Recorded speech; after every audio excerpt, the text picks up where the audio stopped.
year. Our theme this year, Start Local, Get Vocal. Again, I'd like to thank our big sponsors this year, Temple University, Masters of Public Policy. A couple quick goals that we have of YIP. We aim to build relationship and increase civic engagement to empower and connect young Philadelphians. We would like to engage young citizens through opportunities to explore Philadelphia and participate in civic affairs, connect young Philadelphians and local organizations, represent young people by strengthening channels of communication with leadership. As I said, this year's theme, Start Local, Get Vocal. Each event that we have answers one of the two following questions. And in addition, all of our events, we try to break down different barriers. We like to host interactive and fun events, and I certainly hope that you will find that tonight's event is both fun and interactive. This is a list of all of our partners. I'd like to thank everyone who is able to help us this year. This has been a very unique year for a multitude of reasons, and to be able to put on a State of Young Philadelphia as strong as we are this year is really due to our incredible partners. Quickly, here is a list of our lineup this year. We have had a few events before that have all gone very well, and after this have around another week or so of events until our closing one, which will end on October 22nd. Usually we have a civic engagement fair that is in person. This year it is a website. We welcome, I'm sorry, it seems that the slides were not being shown. I apologize for that. Let me see if I can, there we go. We usually have an in-person civic engagement fair. This year's, you can go to the website that we have right here. We have a page and a video from all of our partners this year, which you are able to see, and I would recommend going out and viewing. And finally, connect with YIP Online. We have a Twitter, Instagram, Facebook, and our website. And please don't forget to use our hashtag SOYP20. So again, thank you to Temple, thank you to Committee of 70, thank you to League of Women Voters, and let's get this panel started. Let me stop sharing. Thank you for dealing with technology. Usually it never works the way you want it to. So I will start with Dr. Nickerson, and this question is also for you, Ms. Sessions. Obviously, the election this year is different because of the pandemic. Can you both talk more about what makes the 2020 election so unprecedented? So we haven't had an election with a pandemic in over 100 years. So that's unusual. And it's oftentimes you see elections coincide with very large events which supersede normal issues. I mean, normally it's all about the economy, and if the economy is doing well, the incumbent gets reelected. This time, the pandemic has taken Trump from looking very, very likely to getting reelected to it's now a toss-up. And as much as I hate to say it, the turnout is driven entirely by what's at the top of the ticket. So that's going to drive all the patterns that go below it. But it's also completely upended all of our traditional campaigning, right? So the army of people knocking on doors and registering voters are just not to be found. The Biden campaign took 3 months to basically make plans to switch entirely online. So this is entirely unprecedented in terms of how, I mean, normally voters think about maybe war, maybe the economy. Now it's like, who's going to handle the pandemic better is a new thing to throw in. And the campaigns have been shifting more online over the years because it's cheaper, if not necessarily more effective. And now they've just dove in. So there's very little face-to-face communication. And I think that will probably favor Republicans rather than Democrats in general, because the Democrats feature lower, younger populations who have less patterns of voting, and they generally need a little more prodding or encouragement to vote. And the Republicans tend to have more traditional voters who are older. So I think on balance, in terms of turnout, the pandemic's likely to help the Republicans.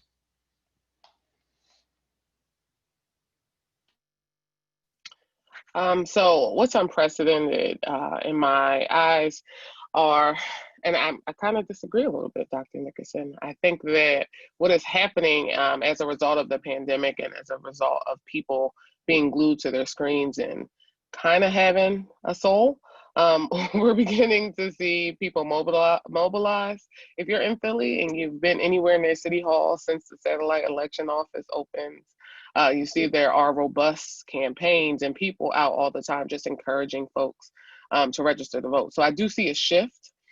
Of course, there's a virus, but there's also just social unrest in a way that hasn't happened. I believe we're in our new, or the beginning of our new like reconstruction period as it relates to how we operate as US citizens, how we see people for who they are, and how we just speak truth to power and use our either our privilege or our allyship to ensure that everyone is treated well.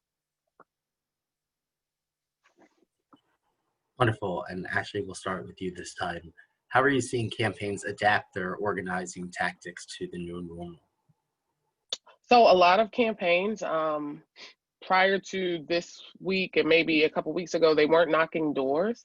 They've had to get creative and host virtual. They've had to really be able to answer questions about like, well, what would you do about the pandemic differently? So you see a lot of digital campaigns. And I think it worked in the beginning because nobody was doing anything. But now I just think it's social media overload. So you don't know what you're watching, what you're seeing, what you're really absorbing. I know my TV is constantly on, and I'm to the point I'm like, oh, that's a new commercial. But by the time I realize it's a new commercial for a candidate, right? I have no clue who they're talking about. But you do see people buy more airtime. And then you also just see more organizing. A number of unions have begun to go and do some like knocking doors in a socially distanced way. So people have begun to figure out more on the left, right, how to mobilize their people, but is it a little too late? Understanding that their counterparts on the other side were knocking doors through the pandemic.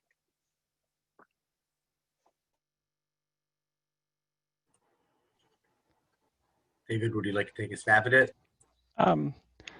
I agree entirely with Ashley. It is, yeah, like people, like normally you'd see field organizers descending on Philadelphia because it's very likely that Pennsylvania will be the pivotal state in the presidential election. And for better or worse, all monies and organizing get funneled through, well, mostly for worse. I work for presidential campaigns. Let's say it's just worse, like having it all go through one national office rather than be spread out locally. And the field organizers aren't even in Philadelphia, right? They're trying to do everything remotely, and that's not how you're going to really engage neighborhoods.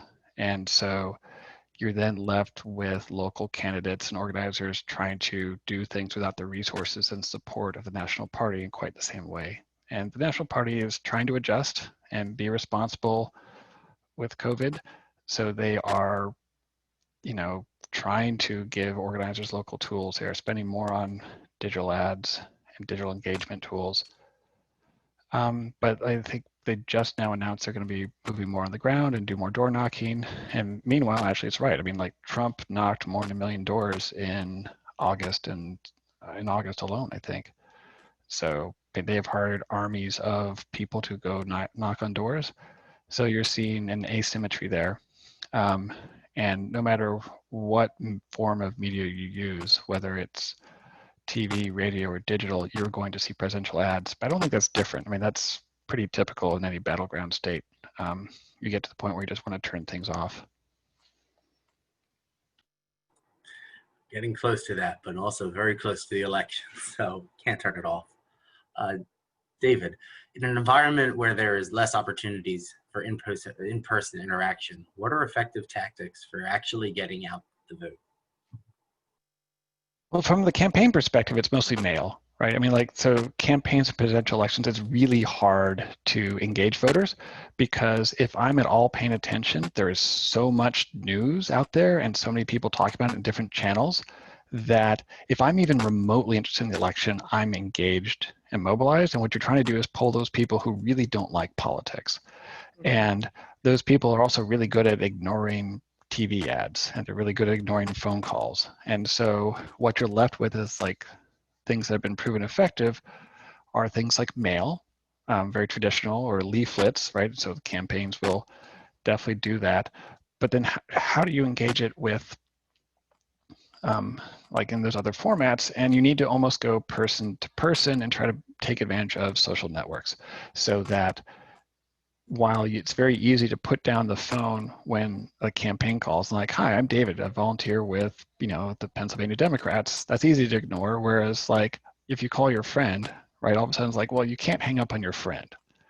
So trying to take advantage of that, because your friends, one, are respected, then you're more likely to pick up the phone or answer the email or text, whatever it is. So campaigns are still relying on some of the traditional modes of outreach, like mail, but they're trying to leverage social organizing to get networks and basically get neighbors mobilizing each other and friends mobilizing each other.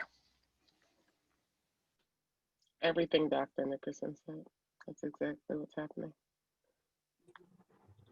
Wonderful. Well, then I'll start with you for this next question. A lot of folks are saying, let's make a plan to vote. What does that actually mean?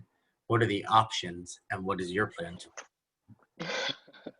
Okay, so ironically, in 2019, I'll lead with this. In 2019, before any of us actually knew what a pandemic was, there was a bipartisan decision to in-state or create vote by mail in the state of Pennsylvania, right? So that was going to happen regardless. What we did not anticipate was that we would have to stand up a fully functional vote by mail operation in the way that we needed to in the state of Pennsylvania for 67 counties. So, of course, vote by mail is an option. You can request a mail-in ballot up until October the 27th. Receive it, and depending on what county you live in, but specifically in Philadelphia County, you don't have to worry about the post office anymore. You can still put it in the mailbox, but you can go to these satellite election offices across the city of Philadelphia. You can drop it off at any of them. You don't have to be in your district. If there's one next to you while you're getting gas, just drop it off. And then you can also still vote in person. The commissioner's office has done a lot of work with ensuring that a large amount of the polling places are open and they won't be consolidated as they were in the primary. And then my personal plan, my nephew turns 18 tomorrow, so we are happy. And I do not believe that anybody's first time voting should be by mail ballot. So we are going to figure it out, and we are going to go in person, and he's going to wake up early. I don't know if he realizes how early, but we're going to vote in person for him on his first time voting. Yeah.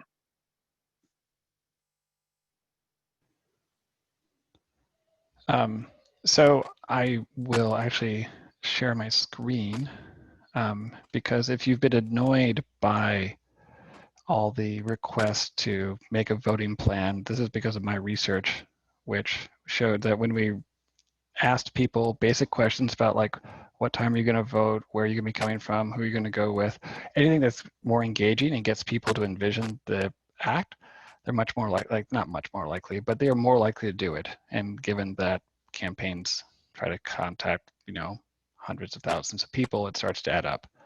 So yeah, there's actually good research behind why they're asking you to do that, which is not always the case with campaigns. They do a lot of things just because it might work. And you don't want to be left with votes on the table which you didn't get. Yeah, so the whole point of the make a plan is getting people to envision it. So if you have friends who you've sort of shamed into saying yes, they will vote, getting them to think, okay, so what time are you going to vote? Like, have you requested your ballot? Let's get that. Or are you going to drop off your ballot? Or are you going to mail it in? So part of it is putting their feet to the fire, but part of it is also getting them to envision it. And as for myself, I'm going to drop off my ballot at the ballot box because I like the act of physically going to do it and the ritual putting it in my mailbox. I used to pay bills, so it doesn't have that positive affect.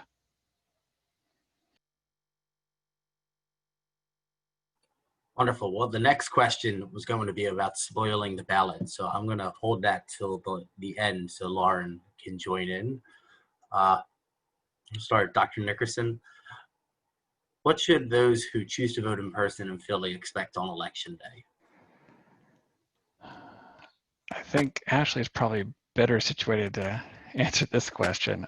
Most of my research it involves Philly, but it's also around the entire country. So I will defer to local Ashley, we'll expertise here. pose it to you. Yeah. So if you're going to vote in person, I would say get in line early. We are anticipating just longer lines. Now, while you're in Philadelphia, so I'll give you the breakdown. We have 1,703 divisions. So those are voting precincts. You'll hear precincts or divisions. We call them divisions here in Philly. Now, you will vote with your division, but there may be multiple divisions at a location. So expect lines, expect a little bit of confusion. Please wear a mask. Pack your patience and your grace. Make sure you hydrate, right? So I think that the day is going to be intense. And I am operating from a space of like Murphy's Law. Anything that can happen will happen, but I don't believe it'll be unpleasant. I just believe that everybody will be stressed. So just pack a mask, make sure you have enough hand sanitizer, be prepared to stand in line, be prepared with your ID. Not that you have to have it unless you're a first-time voter, but just be prepared with all the things that you know you will need to vote in person. Have all the hotline numbers. So if it's 866 our vote, which is election protection, just be aware of those things. I do know a number of organizations and advocacy groups will be out and about at our polling locations in the city of Philadelphia, just arming people with information. So I don't think people have to worry about like, well, where will the information be? It'll be there, I promise. Posters, people, I'm pretty sure a number of people will have it on their shirts for socially distance and be able to help you. But the biggest thing is just to make sure you have the appropriate PPE, make sure you have, and that you're also armed with your ballot, right? So at the Committee of 70, we have a ballot tool. It's called the ballot.70.org. And you can go to ballot, Sam or Lauren, if you guys can drop that in the chat for me, that helps. You can literally pull up, write in your email address and your address, and it'll pull up who's on the ballot where you live, right? So it'll give you the federal candidates as well as the state candidates, as well as the ballot questions, right? In Philly, we have 4 ballot questions that are on our ballot this year, and we explain those there. So all of those things can go with you. Pack water, pack some snacks. Now, there's not a bathroom, so I don't know if you want to drink too much water unless they let you go in. But that's what you need. Wonderful. Dr. Nickerson, what trusted resources do you recommend people use if they have questions about voting? Again, like there'd be better local things. I mean, nationally, vote.org is a very reliable, and they've got a nice tool that drills down. But again, I'm sure the Committee in 70 has nice local resources. You should totally take advantage. Especially with what they just put in the chat, and what Ashley just spoke about. That's definitely a great resource to have. Do you have anything more to add? So you can definitely use not just that tool that'll pull up your ballot, but you can use 70.org. Sign up for our newsletters. We send that out. There are a number of just articles online. Billy Penn has a good resource. And then also votes411.org gives you a lot of just general information about voting. And then the one that people don't think about that's run by the Department of State is votespa.com. I think it's org. Votespa.com. Thank you, Lauren. There you can find like if there are drop-off locations, or if you're registered to vote, please make sure you're registered to vote. Deadline is October the 19th, less than a week away. But you can find out all the information there. So.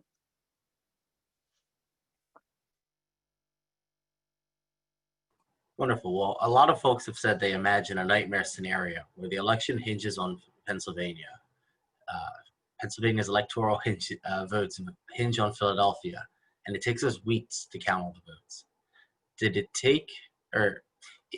did take the city a few weeks to certify the results in the primary this year. Does that nightmare scenario seem realistic to you? More generally, what should we expect after the election? So I guess that's not local, so I should probably try to field that.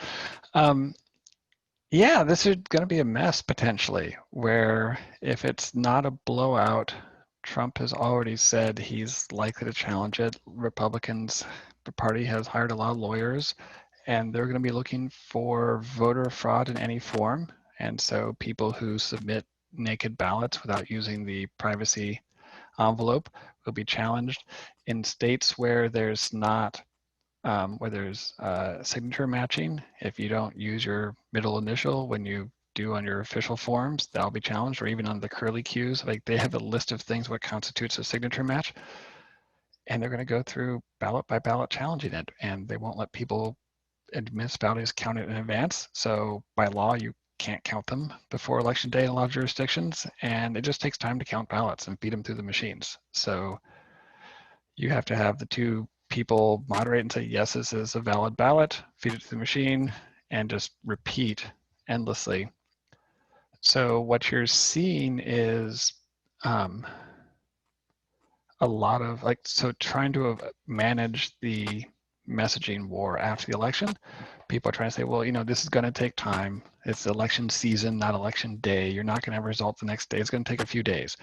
We'll see if that messaging catches up, because there are enough people who will, like if you think back to in Florida in 2000, there were riots outside of the vote counting in precincts with people pounding on doors trying to break in. That could repeat again, and with all the tensions we're seeing around the countries with different militias actually engaging in physical violence, it could potentially get ugly after the election. I really hope it doesn't come to that, and it is decided one way or another with some degree of peace. But it's not crazy, and it's really sad, because I also do work in Latin America where you kind of expect this type of thing to happen occasionally after elections, and the fact that we're thinking that this is even in the realm of possibility that there could be post-electoral violence, it's a sad day. Yeah, so I do want to note that the Department of State here in the state of Pennsylvania does not, does not advise, well, they advise against signature matching as a disqualification, right? So I do believe we will go to court, to Dr. Nickerson's point. And our laws are just kind of vague around it. But I don't, I guess, expect it to happen. And if it doesn't happen, smile. But I don't want people walking into it thinking like, oh, we're going to be, just prepare and prepare kind of your mental psyche for it to be down to the wire. But it's democracy. And as much as we don't want it to happen, we do still have laws in place, and we do have a justice system that should work in this instance. This isn't unusual actually globally. In India, each state votes actually at different times, and it's so enormous it just takes a long time to count the ballots. So they're used to, you hold the election, you'll get the election. They even just say like, we'll announce the election like results in 3 weeks. So the fact that we might have become accustomed to ABC calling the election at 11 o'clock at night, that's not the way it works in most of the world. So in some sense, if we can just adjust our norms and expectations here, this might actually be a good thing about the new normal, maybe. Wonderful. Well, the next question is, for those who want to get involved beyond just making sure their vote is counted, what should they do? What are the most impactful avenues for people's energy?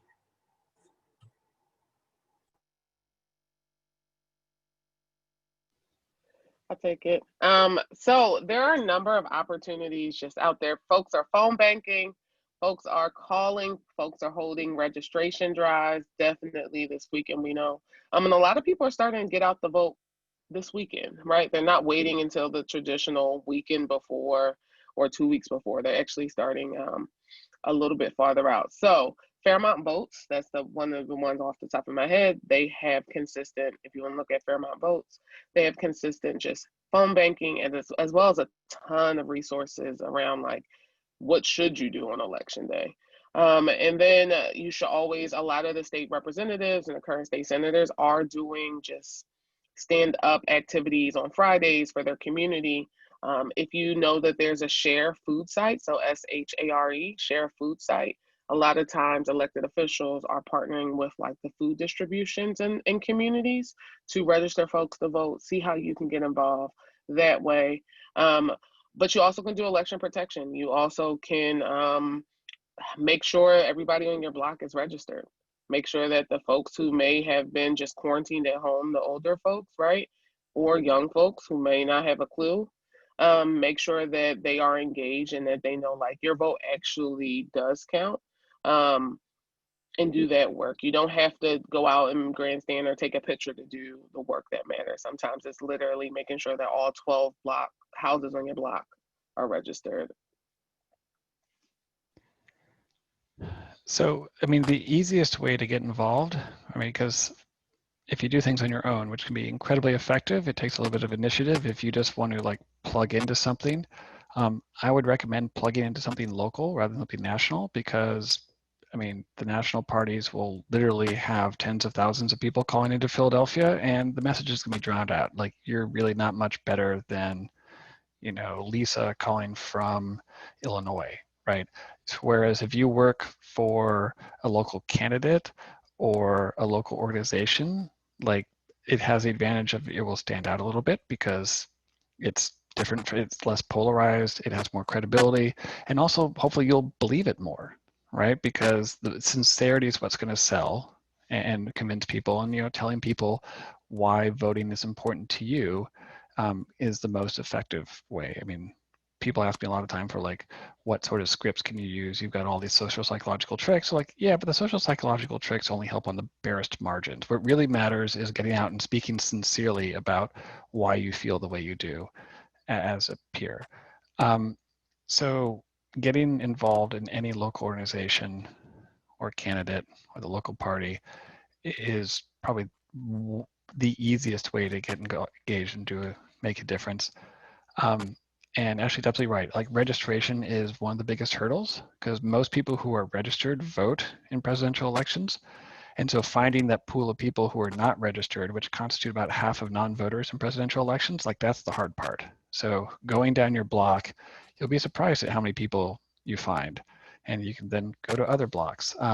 Or since you're all young, you probably have some people in your, oh, this is a weird crowd here, right? On the one hand, you're young and young people turnout is lower. On the other hand, you're choosing to spend your Tuesday night on a Zoom call about voting, which probably means most of your friends vote, right? But if you think hard, like back to high school, maybe some of those people are less likely to participate, and try to go through and like cajole them into voting. But yeah, your local neighborhood is a great place to start if you're going to take the initiative and do it yourself. Otherwise, get engaged in a local group that you feel strongly about. Wonderful. And Dr. Nickerson, we'll start with you with this question. What is one final parting piece of advice you would give to Philadelphians who want to make sure that their vote counts this year? Follow all the instructions, right? This is not an election where, like, when I was living in Germany last year, and the county was initially like, oh, you can just email us back the ballot, we'll print it out and hand it in for you. And then in a couple of weeks later, like, oh no, we can't do that at all, right? But their initial thing was like, yeah, if you're clear who you are and what your vote intent is, we'll make sure your ballot gets counted. And that's sort of the norm, right? But now there's like, no, you need to dot every I and cross every T. So when you get that ballot, right, make sure you put your signature everywhere you're supposed to. Use both envelopes. This is not an election for cutting corners. It doesn't take that long, but read through all the instructions. This state has tried to make it pretty clear. And it's annoying, and it should be much easier than it is, but that's the world we live in right now.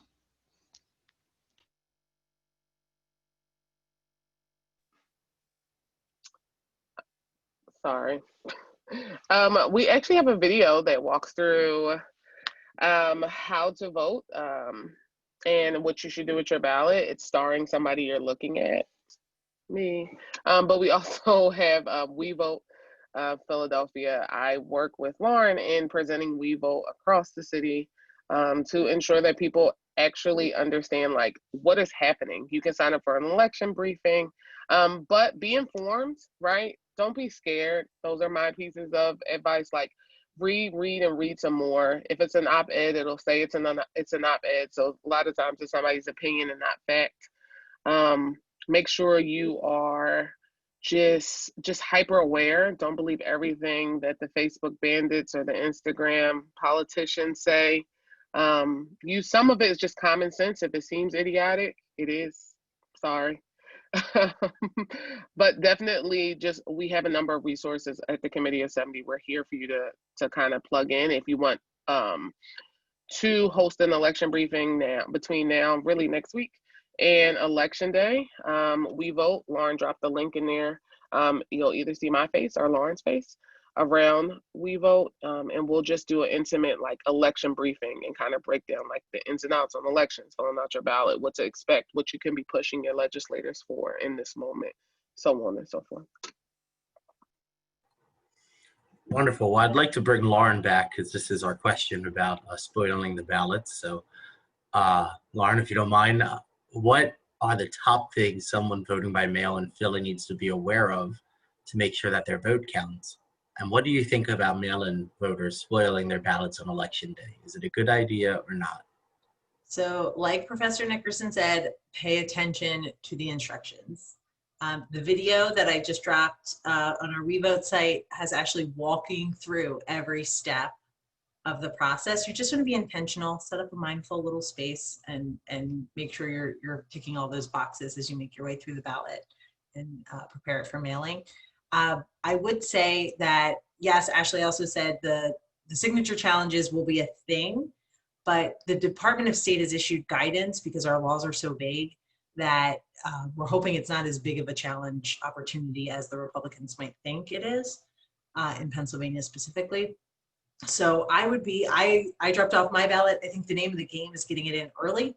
So if you are going to mail it, do that now. Do not wait another day. Just put it in the mail. Better yet, take it to an election office.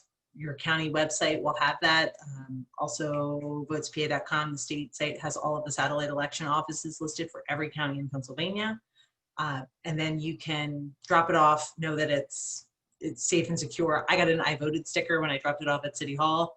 My kids got I voted stickers. So it was a great experience and I cannot recommend it enough. But I'm confident that my vote will count in this election. Oh, we should say spoiling the ballot leads to long lines and confusion. It's a new process. They just issued guidance on how poll workers should do this process. It's brand new to them. Even the most experienced poll worker has to get trained on this, and there's confusion around it. So don't add to that chaos at your polling place. Don't disenfranchise or make your neighbors who this is their plan, make them wait in long lines. Confident in your plan, put your ballot in a Dropbox or in the mail. That's what I have to say about that. Great. There's not too many questions in the chat. If anybody would like to drop a question for Professor Nickerson or Ashley or me, I'm happy to answer anything I can. Please just drop that in the chat. We'll give that a couple minutes or a minute.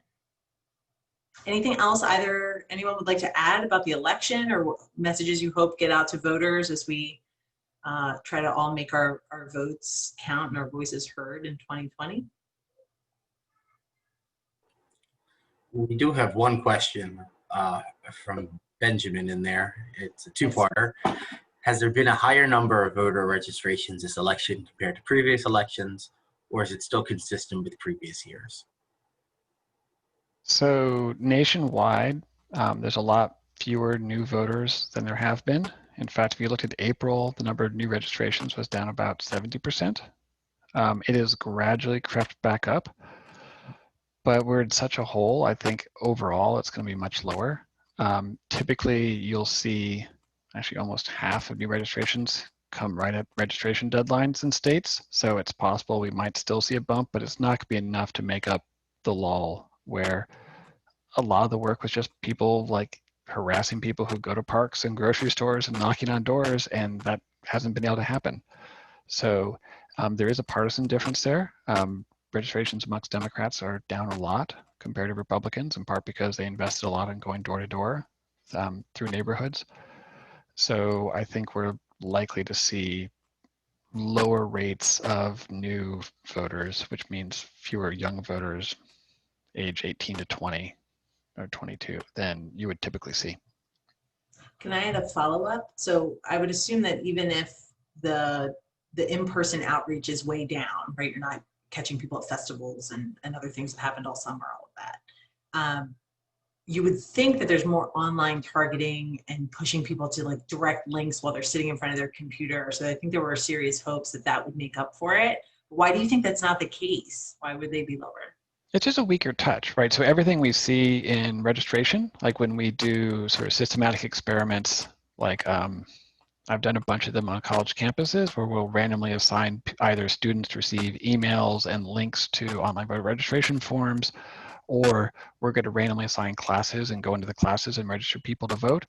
When we do the online forms, you know, and send people links, we increase turnout by about 1 percentage point, which means that if we send, for every 100 students we target, we create about 1 new registered voter. But when we go to classes, we're increasing registration by about 6 students. So it's about 6 times more powerful. And that's even pretty focused with like the provost sending you a link where you might possibly open it versus, you know, I don't care how good your digital ad is, people are really good at ignoring digital ads, right? Things are flashing all over the place and they just ignore it. So the fact that it says vote as opposed to buy this new razor is not gonna make much of a difference.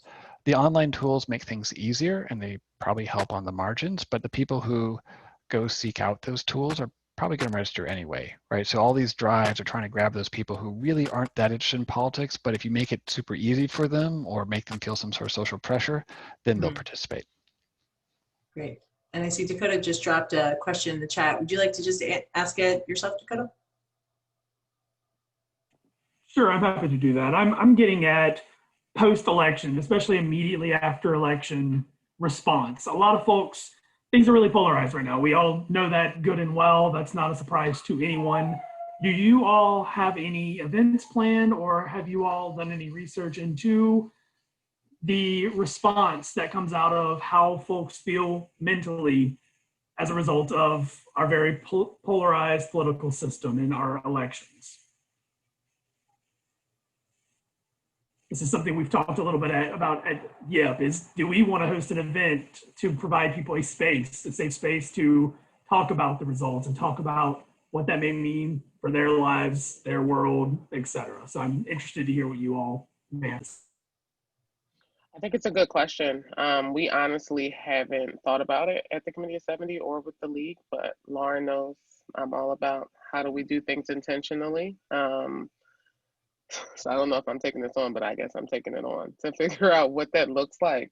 But that's a good idea, right? I would also just recommend that, yes, those things need to happen, but we also need to create scenarios and I guess expectations, like, so then what's next, right? Like we're coming, we're venting, but we also have to continue to move forward.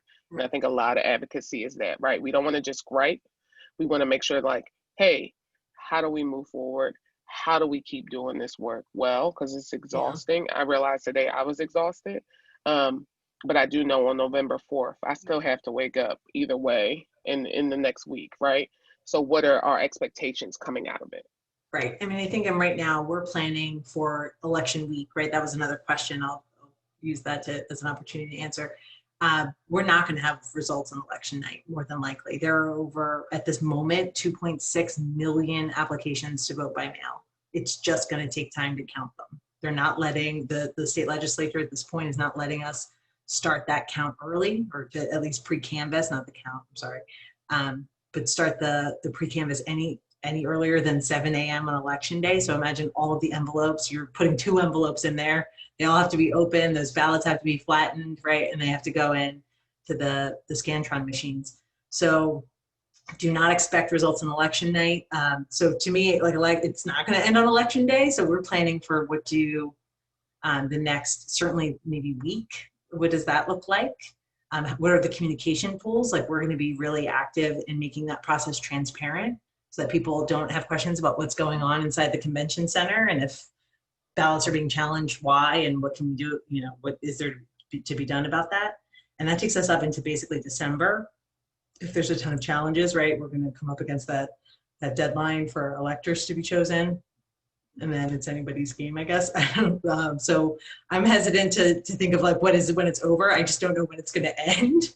I was planning to take a couple weeks off in December is my current plan.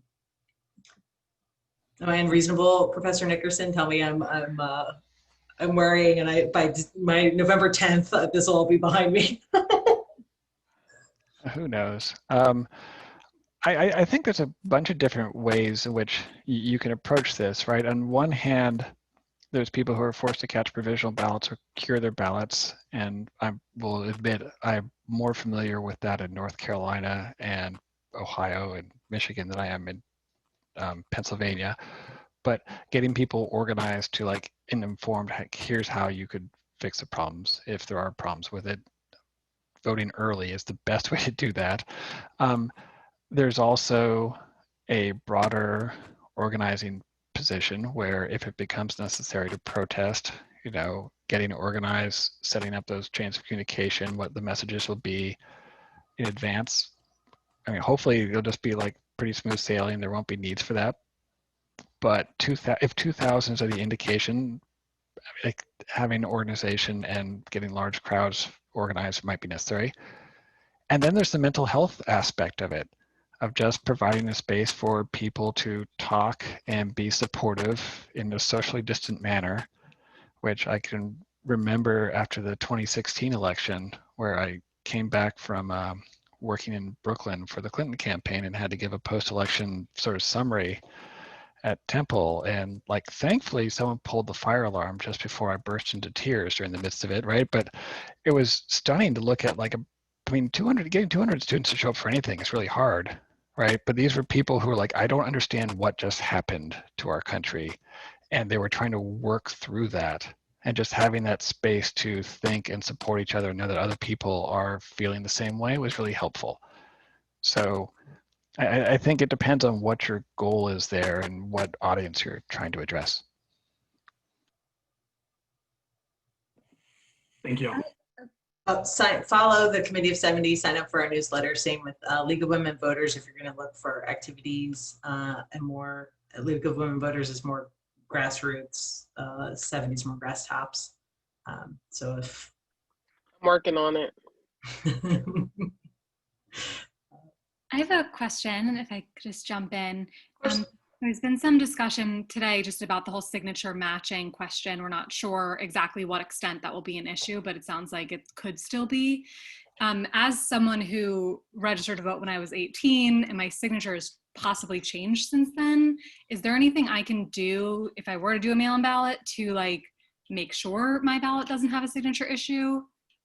Or is that just what should I do? They can't be discarded over signature issues as of right now. I mean, that's the State Department guidance. I'm going to drop an article in the chat that says that. Like, do not worry. Al Schmidt literally posted on Twitter, like, my signature is turned into chicken scratch. If you forget your middle initial, it's not going to be disqualifying. Those, if they're going to try to make challenges fast, and I'd love Professor Nickerson if you have more details on this, it's going to be to, I don't know, like long-term care facilities that they might allege that somebody inappropriately helped someone fill out a ton of mail-in ballots, right? And like they'll know the address of those mail-in ballots, they'll know the voters that live there, and they can immediately put in a challenge for those. Am I wrong to think that that's the strategy? I think you're being optimistic, but yeah. No one's ever called me that. As near as I can tell, like during election season, I need to cut off all contact with people on the Republican side of the aisle, just for lack of coordination sort of issues. So I don't know exactly what's happened. In a few months, I'll be able to tell you more about what's happening. But from read the news, as near as I can tell, during primaries, they send observers to very carefully look at every signature in the matches and make notes. And they've got, for each state where signature match is a requirement, a set of characteristics they're going to look for, and if you violate any of those characteristics, they will challenge it. And some precincts, they'll be doing this off a list. They're like, okay, they'll look up in their database and see what it is.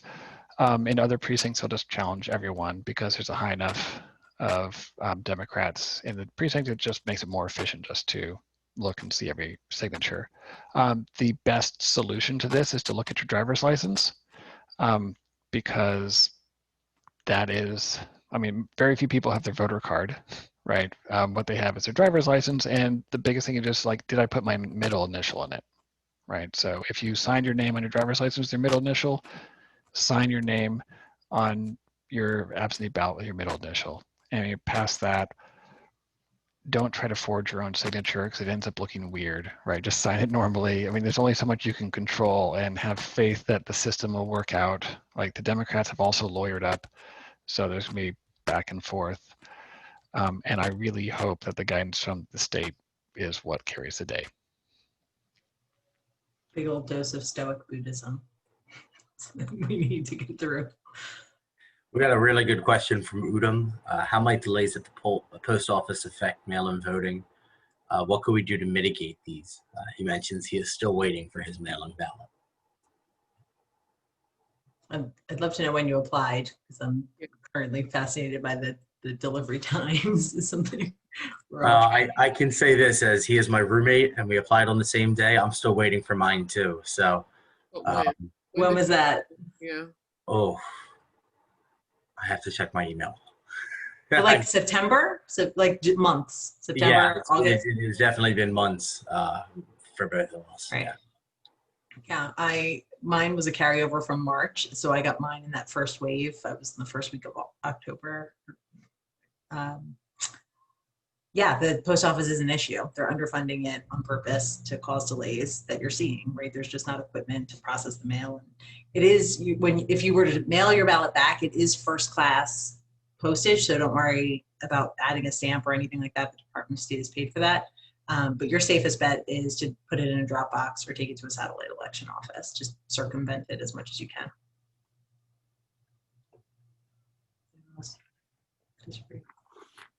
Yeah, that deadline for the mail-in ballot deadline is to apply is October 27th. You cannot do that online or by mail at that date. You will not get your ballot in time for you to vote it and send it back. So that's, to me, that's like the deadline to do that in person at a satellite election office.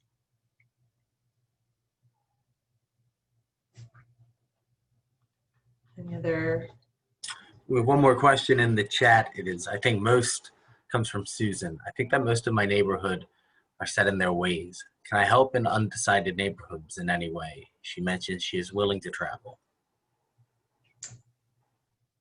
Yeah, for sure. I mean, there's tons of programs that postcard writing, I think Vote Forward is one of them, right? That you can sign up to send postcards to other communities. That Fairmount Votes link that I dropped in the chat has terrific resources for reaching out to all different zip codes in Philadelphia, either by text or phone calls. Definitely suggest looking into them. And then don't discount your neighbors. You never know. If a conversation, a few different arguments or a personal story always helps, and always checking on people you think are registered to vote. It's always good. It's always worth just being extra sure and checking. And if you're willing to travel, I know that there's a lot of groups up in Bucks County which are very active and trying to persuade. Like Philadelphia doesn't have a lot of persuadable voters. It's more of a mobilization. But if you're looking to go out and it's never productive to have an argument with someone, but tell them why you feel the way you do and start that conversation. Bucks County is probably the most active period, but there's undecided voters everywhere. Pennsylvania is still a purple state. You don't have to get too far outside of Philadelphia to see how purple that gets. And then someone asked in the chat, do I have to drop my own completed and sealed ballot into a Dropbox? Can I have my roommate do it for me? No, everyone has to drop their own ballot off. There's a designated agent form that you and the person dropping off for you would have to sign otherwise, but that is really just limited for physical disability and mental illness. So no roommate can't do it. Any other questions? There is one question we jumped over, a couple, but one about if pre-canvassing goes through, do we think we'll have results in PA on Tuesday night? I don't think so personally, because you still, to Lauren's point, she explained the process. You still have to open all the envelopes with the machine. But you will get the results from the actual polling locations, right? The same way you would. It just won't include the mail-in ballot, and you won't have a declarative winner. So don't think you're not going to hear anything. You will begin to see like, oh, this polling place had this many amount of voters, right? We'll start to get turnout numbers, but you won't have a declarative. Right, and given the partisan skew in that Democrats are far more likely to be voting by mail than Republicans, you should expect to see what looks like a Republican landslide on election night in those first returns. Red mirage and the blue shift. Is that the right phrases I keep hearing? Any other questions? Anybody else have a question? Want to pop on? Feel free to unmute yourself. All right. Anybody else have a final statement? Daniel? I would like to thank everyone for coming out tonight. This is our signature event here for SOYP, and really appreciate everyone spending their Tuesday night with us to have a very important panel discussion. Thank you all. Thanks, everyone. Have a great night. Stay safe and healthy, everyone.